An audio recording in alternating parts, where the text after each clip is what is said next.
এবং আমরা আলোচনা করছি সেই গুম সংক্রান্ত ইনকোয়ারি কমিশনের সেই প্রতিবেদন নিয়ে, আয়নাঘর নিয়ে, সেখানে নির্মম নির্যাতন নিয়ে, এবং আলোচনা করছেন গুম কমিশনের সাবেক সদস্য মানবাধিকার কর্মী নূর খান।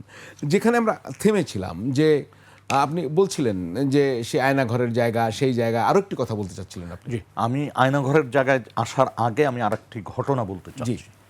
যেমন যখন অন্তর্বর্তীকালীন সরকার আমাদের কমিশনটা গঠন করলো এবং যখন কমিশনের কার্যক্রম পত্রপত্রিকা আসা শুরু হলো, মানুষ জানলো, তখন এই জানার পর্যায়ে একজন সেনাবাহিনীর অবসরপ্রাপ্ত সার্জেন্ট তিনি খুঁজে আমাদেরকে বের করলেন এবং আমার সাথে তিনি এসে দেখা করলেন এবং তিনি দেখা করে কিছু কথা বললেন।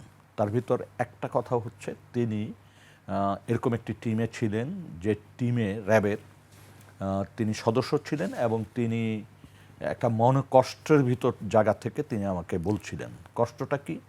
তিনি একজন মানুষকে, মানে তার টিম, তিনি তো একা না, তার টিম, তার আবার কমান্ডিং অফিসারও আছে, তারা মোহাম্মদপুর থেকে একজন হাফেজ সাহেবকে, কোরআনে হাফেজকে ধরে নিয়ে যায়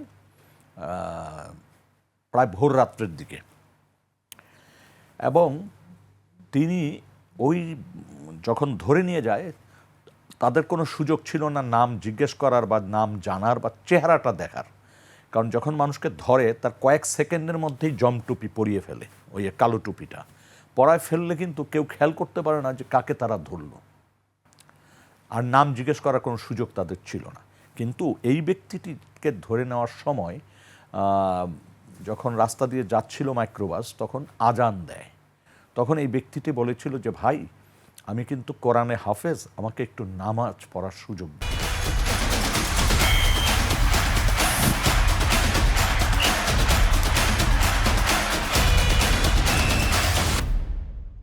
দেবেন। এই যে কোরআনে হাফেজ, এইটাই তার নাম মানে হয়ে গেল, মানে এই নামেই তাকে চিহ্নিত করলো সে। এবং তার ভিতরে একটা কষ্টবোধ জাগ্রত হলো যে আমরা একটা কোরআনে হাফেজ লোককে ধরে নিলাম। 5ই আগস্টের পর সে আমাদের মানে কমিশন গঠনের পর আমাদের খুঁজে বের করলো এবং সে পুরা বিষয়টা আমাদের জানালো এবং আমাদেরকে নিয়ে বেশ কয়েকদিন মোহাম্মদপুরের জাপান গার্ডেনের উল্টা দিকে খুঁজে টুজে 2 দিন বা 3 দিন আমরা প্রায় 4-5 ঘন্টা করে ব্যয় করার পরে ওই বাড়িটা চিহ্নিত করতে পারি। এবং চিহ্নিত করার পর বাড়ির মালিক মারা গেছে ইতিমধ্যে। তো মালিকের স্ত্রী আছেন, সন্তান আছে। সন্তান কিছুই বলতে পারেনি, কারণ তখন সে বুয়েটের ছাত্র ছিল এবং সেই বিষয়টা সম্পর্কে ওয়াকিফাল ছিল না, হলে থাকতো।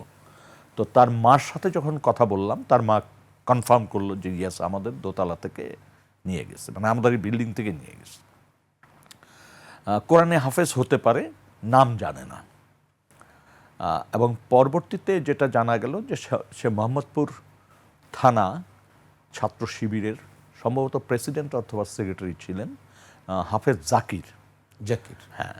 এবং এই ঘটনাটা কিন্তু আইসিটিতে চলমান, ইনভেস্টিগেশন চলমান।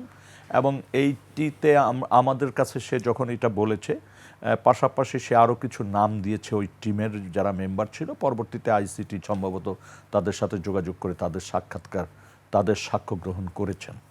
তো এই যে বিষয়গুলি, এই যে ছোট ছোট ছোট ঘটনা দিয়ে কিন্তু সমস্ত ঘটনা যে একটা পরিকল্পনা মাফিক হয়েছে এবং এই ঘটনাগুলি যে রাষ্ট্রের অজ্ঞাতসারে হয়নি, রাষ্ট্রের জ্ঞাতসারেই যে হয়েছে, রাষ্ট্র পরিচালনা যারা করতেন তাদের নির্দেশেই যে হয়েছে, এটা খুবই স্পষ্ট।